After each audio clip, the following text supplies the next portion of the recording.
Good morning. It's Vijay here. Welcome to yet another episode of Pre-Market Commentary. Monday, which is going to be very intriguing, very volatile, because over the weekend we saw a downgrade of the US credit by one of the largest credit rating agencies, Moody's. So there are a lot of talk of what will happen to global markets. US futures are down because this came soon after the market closed, and US markets futures continue to be in the negative. Asian markets are down. So how will it affect Indian markets? So AAA rating has come down to AA as far as Moody's is concerned. There are mainly three rating agencies which are very important for us to note.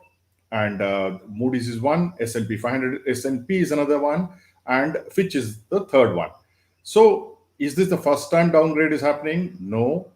Moody's is the last one among the three to downgrade. So when did the other two downgrade US, and what happened? So it will be very interesting to see what has happened. A lot of people are excited. People think it is a black swan event and markets will crash and continue to come down. So this first one happened during Obama's time when S&P downgraded US credit rating agency, US credit ratings from AAA to AA, just like Moody's has done. And this was in 2011 May, and so 2011 August 5th. So what happened on that week? This is a weekly chart of S&P. So there was a downgrade, lot of panic for 1 week, and let us say people who said downgrade is meaningless, because if somebody has read the book The Big Short or seen the movie Big Short, you will notice how Moody's and the credit rating agencies play the game. They're all bought, in that sense they will do what their masters say. Somebody wanted to make some money, so they would have definitely asked them, because they're talking of in 2035 this is what will happen to the US debt. So 2035 is 10 years from here. We don't know what will happen next month, and these guys are talking of 10 years, and they will not be there. The people who have downgraded won't be there to answer that. So if you're bought based on that bad news of S&P downgrading US in August, you would have got a 90% straight over a period of time. Over next few years, the S&P went up by 90% after the downgrade which came, and there was some panic in that week. The Fitch downgraded in August 1st of 2023, very recently, less than 2 years. And see, the market made a bottom almost, and from there, for the next 2 years, it went up by 50%.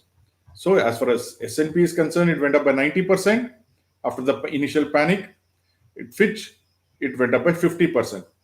So 2 out of 3 times it has gone up. This is the third time. I believe this will be a repeat of what is happening in the past two cases. Please note, I'm not a SEBI registered advisor, but this is just my thinking. So I will act on what I know. You can act on what you know. So this was a cartoon there because the US credit rating downgrade happened. So the US markets and US rated Standard and Poor, they gave them a F minus, which I think was very appropriate, because that is what happened as far as the markets are concerned. So let's quickly come to what Indian markets are doing. India markets, Nifty snapped a 2-session gaining streak. It was down. BEL, Tata, Consumer were the leaders. Nifty mid cap hit a 4-month high, small cap hit a 3-month high, Realty hit a 3-month high. Generally, the broader market was very strong.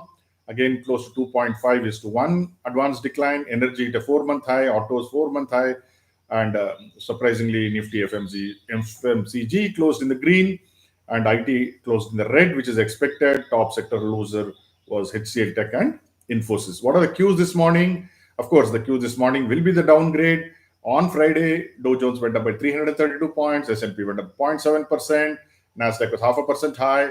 And what does Treasury Secretary Besant say, which I will go with him? He says he doesn't put much credence on Moody's downgrade. He knows well, because he's been a market man.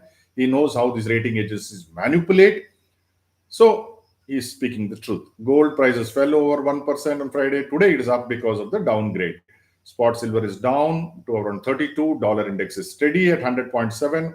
How did India perform with the world rest of the week? We did really very good.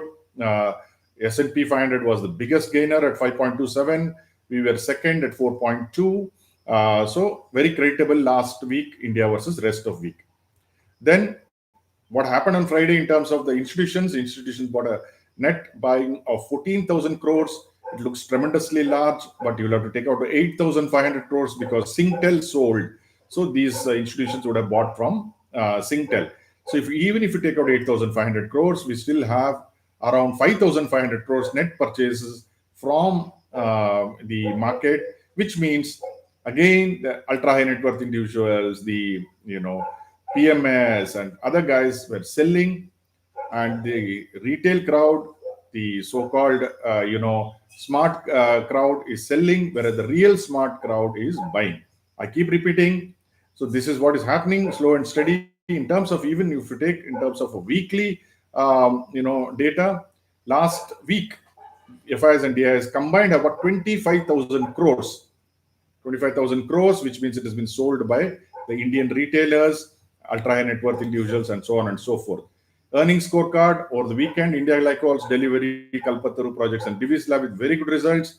Texmaco, Arvind Fashion, and Heritage Foods. So week was Shipping Corporation of India. Today results: BEL and Power Grid. BEL and Power Grid have been very strong in this market, so that needs to be watched. But BEL has gone up. Maybe there will be some selling after the results, is what I think. DLF is another one which I would look at. Then you have got Reddington, New India Assurance, Quest Corp, and Petronet LNG are the other big ones which are worthwhile looking at. So basically, today the markets are likely to open lower because of Gift Nifty, and I will be, I'll be welcoming them, because I think this is the time to buy, because that's what has happened. An external event like credit rating downgrade has helped US as well. It will help India. So I am just going. I'm putting some money today to work. We've got some money over the weekend from family, and we will be buying on every decline. Today is Monday, which means a free peek into my trading room, intraday trading. If I do some swing trades and investments, I will put it on my Telegram group. The free Telegram group, one can access it. Market Mirror is the name of that Telegram group, and one can see what I'm trading. Hopefully, we will make some money today. But whether we make some money today or not, I'm buying for the next few weeks and months, and that also will be reflected as to what I'm buying. So whatever you do today, I hope it is successful. Thank you for joining me.